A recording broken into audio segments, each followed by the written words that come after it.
एक बार एक मेढक एक तालाब के किनारे से गुजर रहा था। तभी उसे किसी की दर्द भरी आवाज़ सुनाई देती है। जब वह रुक कर देखता है तो दूसरा मेढक उदास बैठा रहता है। तो वह पूछता है कि क्या हुआ, इतने उदास क्यों बैठे हो? तो दूसरा मेढक बोलता है कि देखते नहीं यह तालाब कितना गंदा है। पहले यहाँ इतने सारे कीड़े मकोड़े हुआ करते थे, पर अब मुश्किल से ही कुछ खाने को मिल पाता है। अब तो भूखे मरने की नौबत आ गई है। यह सब सुनकर पहला मेढक बोलता है कि मैं भी पास वाला ही तालाब में रहता हूँ। वो तालाब इस तालाब से साफ है और वहाँ बहुत सारे कीड़े मकोड़े हैं। अगर तुम चाहो तो तुम वहाँ चल सकते हो। तो दूसरा मेढक बोलता है कि काश यहाँ पर भी खूब सारे कीड़े मकोड़े होते तो मुझे हिलना भी नहीं पड़ता। पहला बोलता है कि लेकिन अगर तुम वहाँ चलते हो तो वहाँ तुम पेट भर कीड़े मकोड़े खा सकते हो।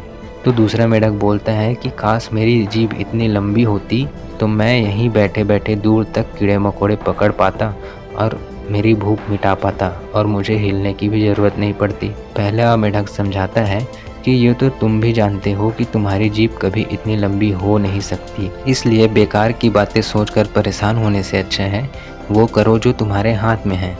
और चलो उठो, मेरे साथ चलो मेरे तालाब में। ही वो दोनों मेढक बात ही कर रहे होते हैं कि एक बगुला तालाब के किनारे आकर बैठ जाता है। दूसरा मेढक कहता है कि वाह, अभी मुसीबत कम थी कि ये बगुला मुझे खाने आ गया, अब तो मेरी मौत निश्चित है।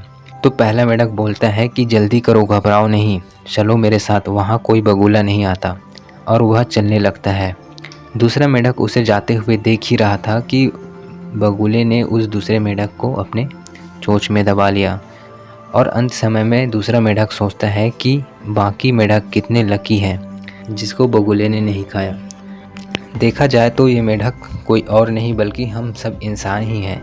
बहुत लोग दूसरे मेढक की तरह होते हैं, वे अपनी मौजूदा परिस्थिति से खुश नहीं होते, पर वे उसे बदलने के लिए हिलना तक नहीं चाहते। वे अपनी नौकरी, व्यापार, अपने माहौल, हर चीज़ के बारे में शिकायत करते रहते हैं, कमियां निकालते रहते हैं, पर उसे बदलने का प्रयास नहीं करते। और हैरानी की बात तो यह है कि वे खुद भी नहीं जानते कि ये चीज़ें उनके जीवन को कैसे बदल सकती हैं, पर वे कोई प्रयास नहीं करते और एक दिन बस ऐसे ही सस्ते में दुनिया से चले जाते हैं, मेढक की तरह टर टर करते हुए। आइए आज से परिस्थितियों को कोसने का अभ्यास छोड़ें और आगे बढ़ें, बदलाव लाएं।